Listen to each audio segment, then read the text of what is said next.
Hey everyone, this is Rumble with Michael Moore. I'm Michael Moore. Have you ever had just one of those weeks? It's not the big things, it's sometimes just 100 little things that don't go right. I'm sure I'm not telling you something you haven't already experienced many times maybe during the last couple and a half years, but boy, you just reach a point where you want to watch cartoons or something. And I don't know, this last week it's been one of those weeks. The first thing that happened was that, I've actually taken fairly good care of myself during the pandemic. I've lost 52 pounds, but the reason why I'm not necessarily happy about that is that I'm pretty sure half of that has to be muscle. I've lost muscle. Probably a lot of us have lost muscle because we haven't used our muscles in the normal ways that we did back in normal times. And so it was bothering me. And I thought, we really got to start now getting back to the gym and lifting some weights. Plus, I've promised everybody on my podcast that Trump's not coming back. So I've got to be in fighting shape here. So I went to the gym for the first time in a couple of years. So I'm, lifting some weights and I'm doing some, leg lifts and different things. And I don't know what happened. I slipped. I tripped. I don't know. I don't know what happened. All I know is I started to go down. And this is an old school kind of gym. This is not a frou-frou type place.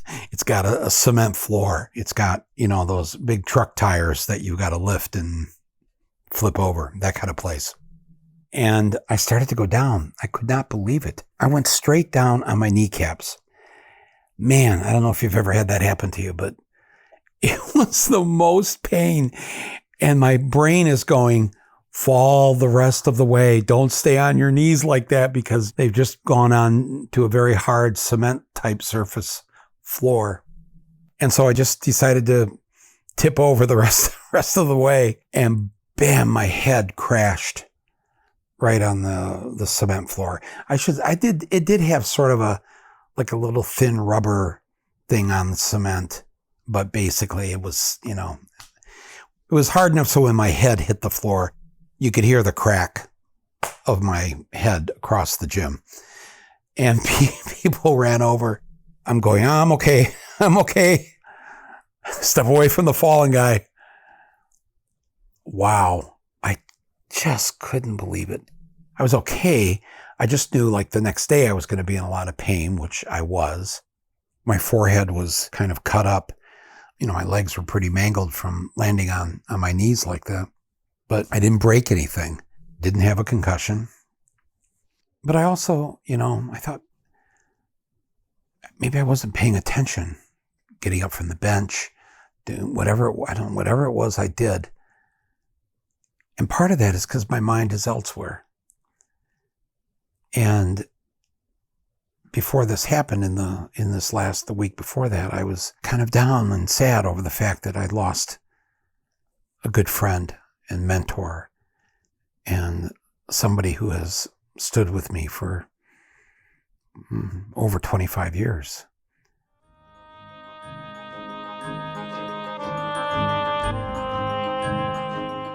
I'm going to take a minute to thank our underwriters for this podcast of mine. I'm very grateful.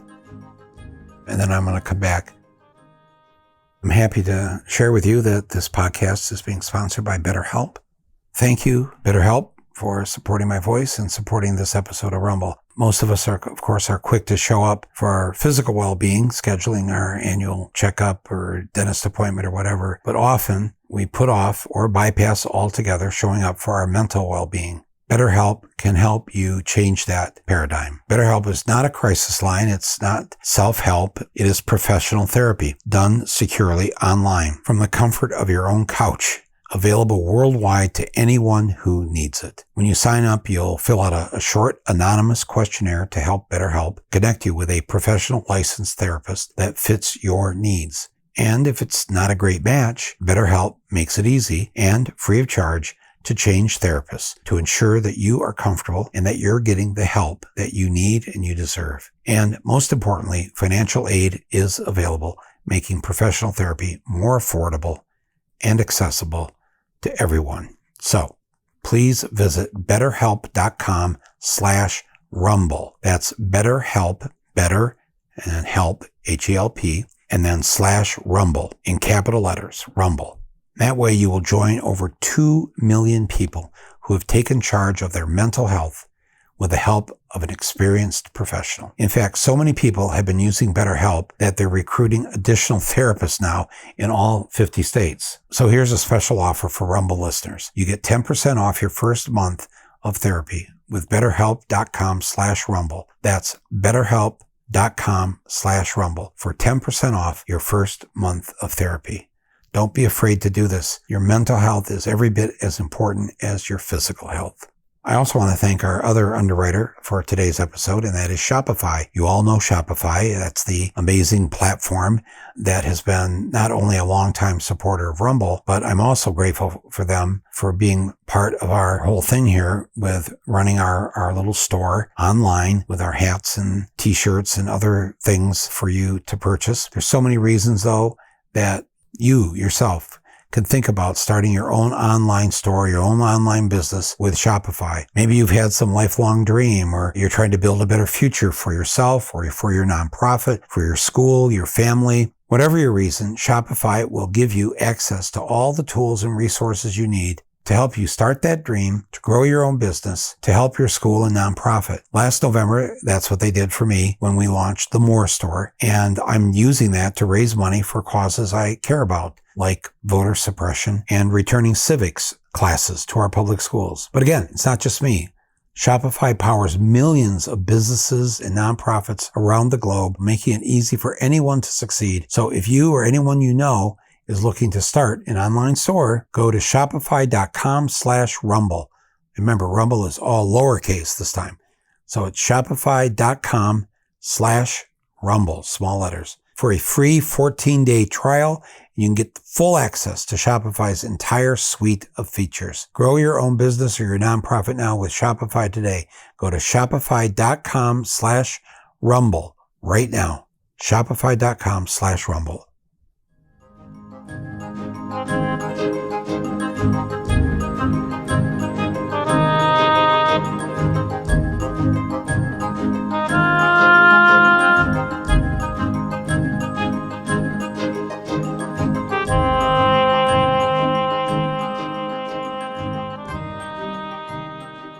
About 12 days ago, a good friend of mine passed away. His name was Morton Janklow, and he was also my literary agent or book agent. And it was his job to try to get what I wrote out to as many millions of people as possible, and that he did. But he was also kind of a Zen master guru, a person that could talk to about things going on in the world.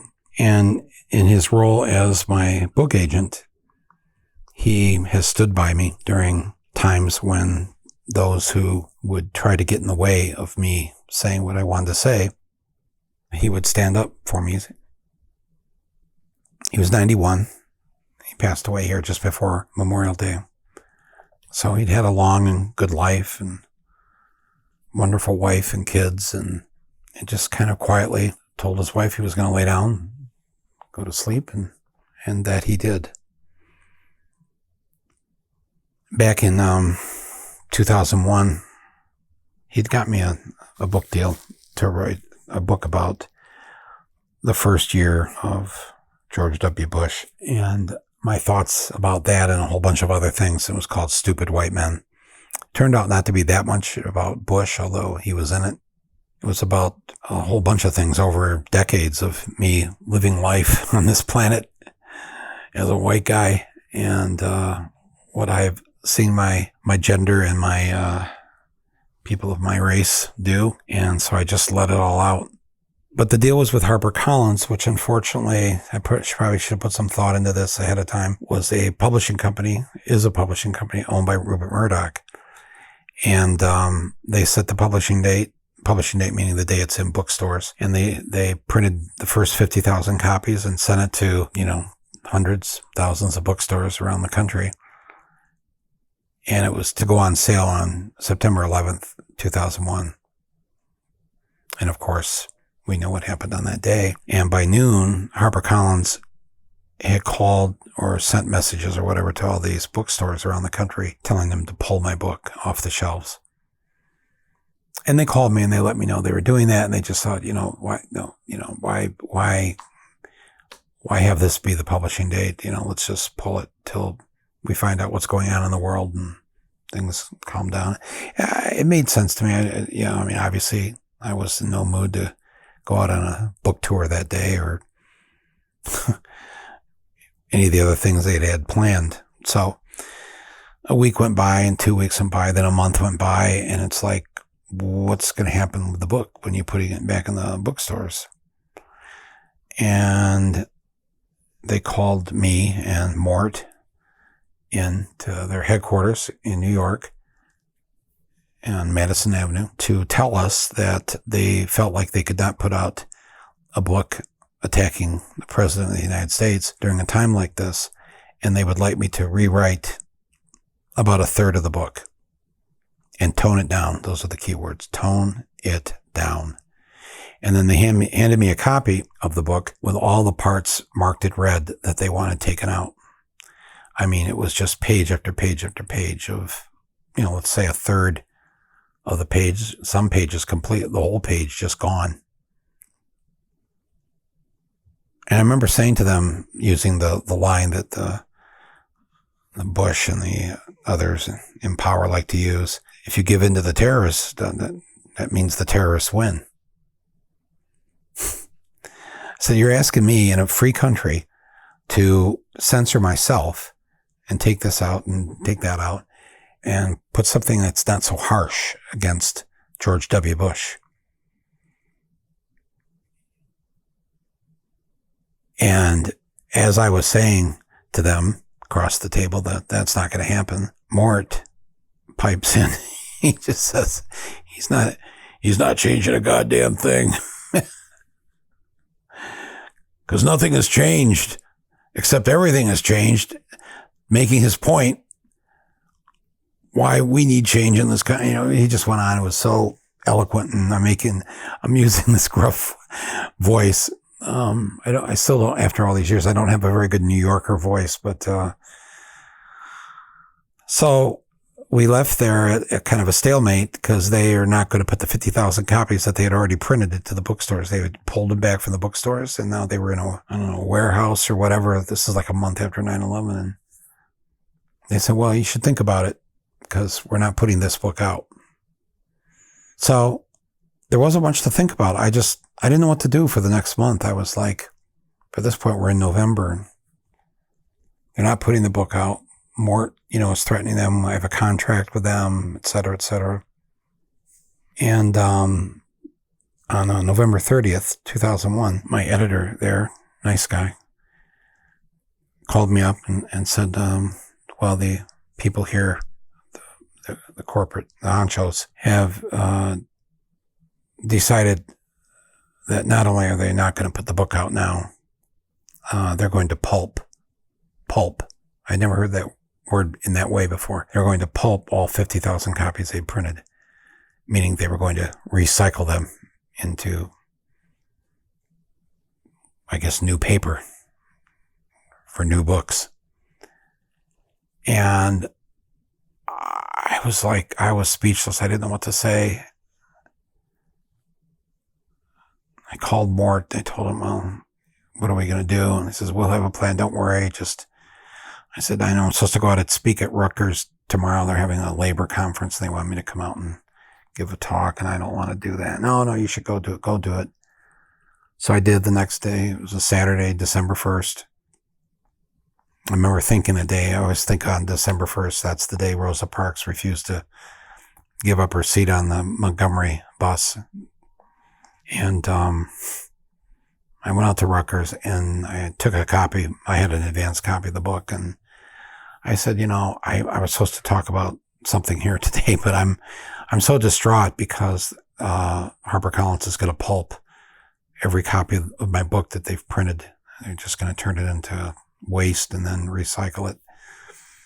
So you may be the only people that get to hear anything from this book. If you don't mind, instead of giving a talk, I'd rather, if I could, read a chapter or two to you. And they applauded, and I did that. And I didn't know that in the back of the room, there was a librarian. Why would I know there's a librarian in the back of the room? There's a librarian. And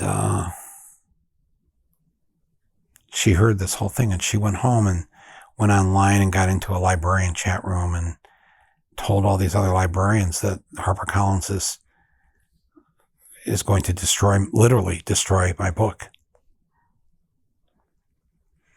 And a few days later, I get a call from some executive at HarperCollins. I can't remember now who it was. I've put so much of this out of my head, screaming at me, "What'd you tell the librarians?" What? What did you say to the librarians? I said, "I don't know any librarians. I don't know what you're talking about." "Well, there's like 100 of them outside our building here picketing us, saying that we banned you." "How do they know we didn't ban your book. You refused to rewrite it." I said, "Look, you've made your decision. Why are you bothering me?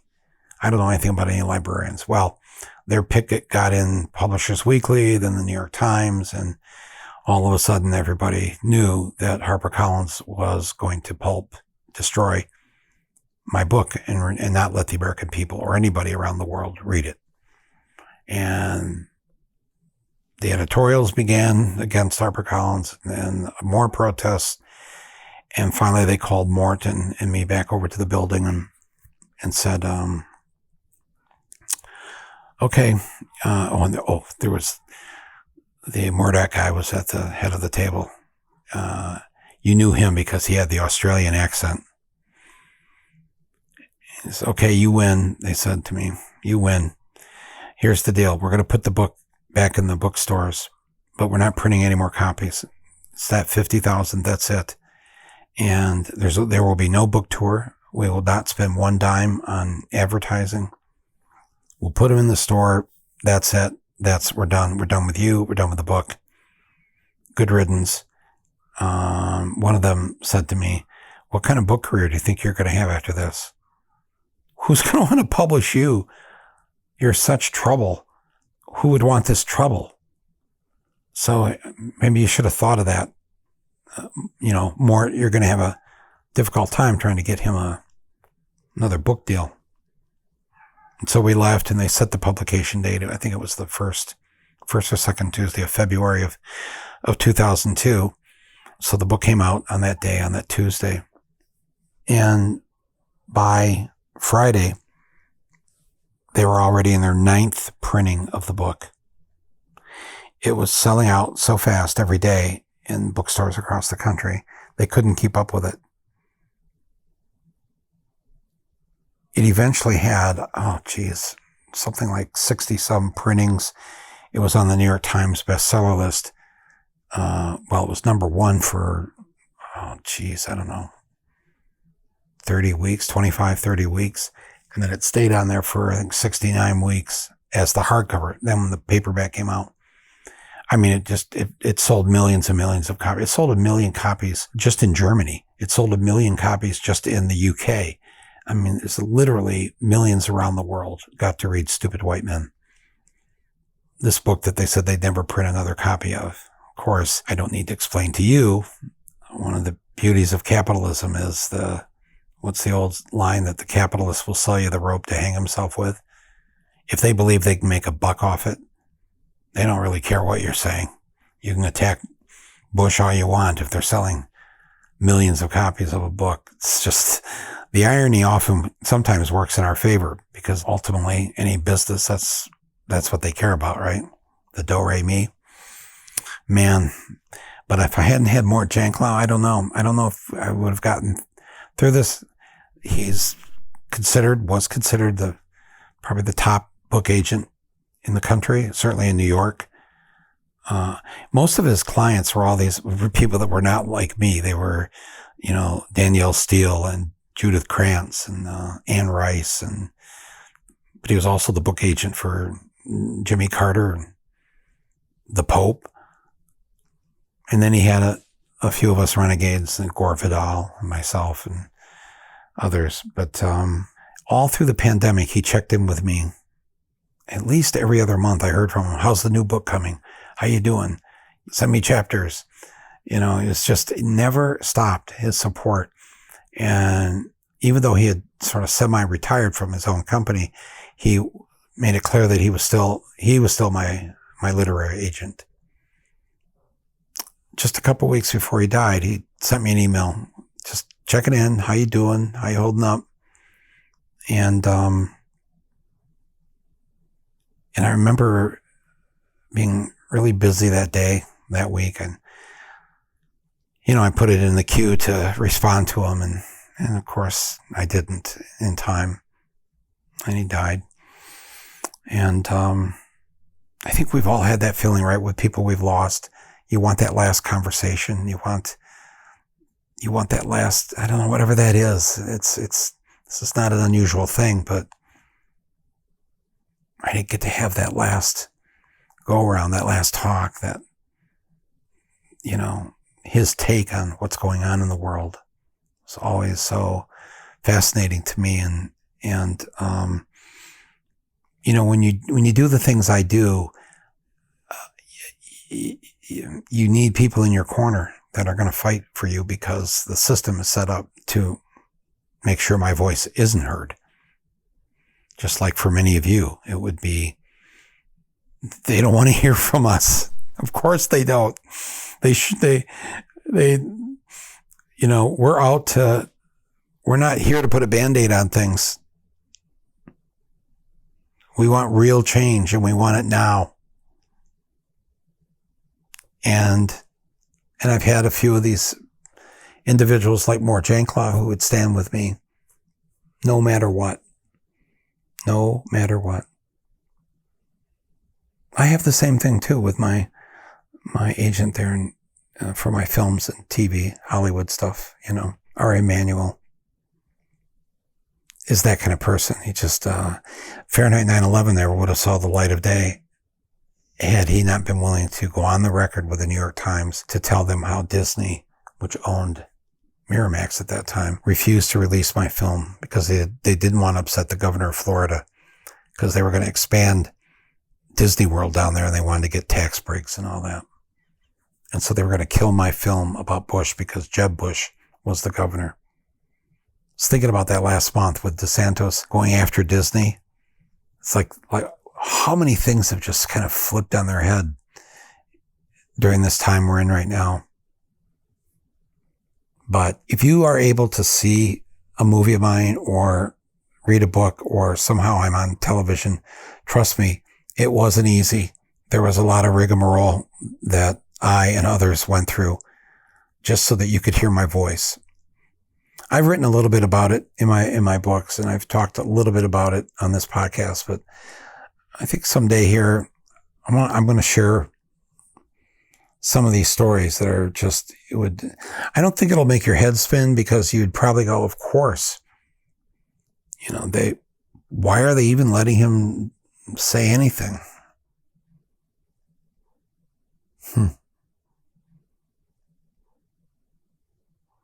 My best to Mort's wife, Linda.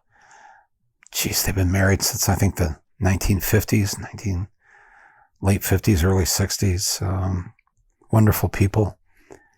Linda's father was Mervyn LeRoy, who was the producer of The Wizard of Oz and a director of a number of films back in the 30s and 40s.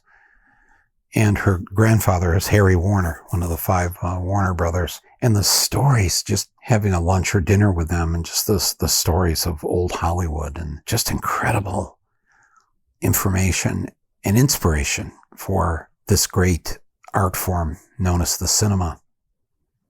But Mort was in my life to help me get my books out there, get me the right publisher. And so I've had 8 books I've written. And in some part, thanks to his encouragement and to his battling for getting what I needed to get in the stores, to get out to the people. All 8 of those books ended up on the New York Times bestseller list. I'm grateful to him for that, but I'm more grateful for just the company that I got to keep with him and what I got to learn about this world, the other parts of the world, the peek behind the curtain that growing up in a factory family in Flint, Michigan would never give you. And to be able to learn that and deal with it and to have somebody stand by your side, it's a very powerful thing. So my condolences and my love, my best to Linda, his widow, his 2 kids who are not kids anymore. It's, I don't know. There are other people that I've known, other friends that have died during the pandemic because of the pandemic, and that's been difficult. We've lost a lot of creative people, a lot of people in the arts. And so whoever we are coming out of this pandemic, they won't be forgotten, and they will live on in us, in the work we do, and we move forward.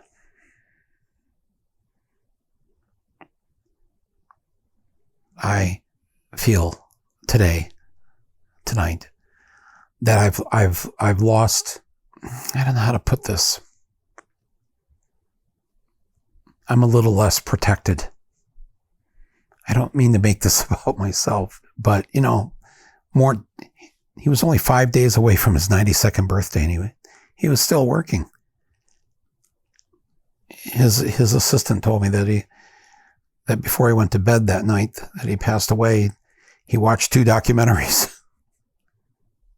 He was just he was so smart, and he could outsmart all the bad people. And now what do I do? Well, I'm of an age now where I've seen enough and I've learned enough, and I know how to fight the good fight, how not to give up, and to look for people where I can help them. I can help protect them. I can help get their movies made or their books published or whatever. So all good will come of this. But on just a personal level, I think as I wrap this up, I'm just sitting here thinking, of this loss, I guess. And so it goes.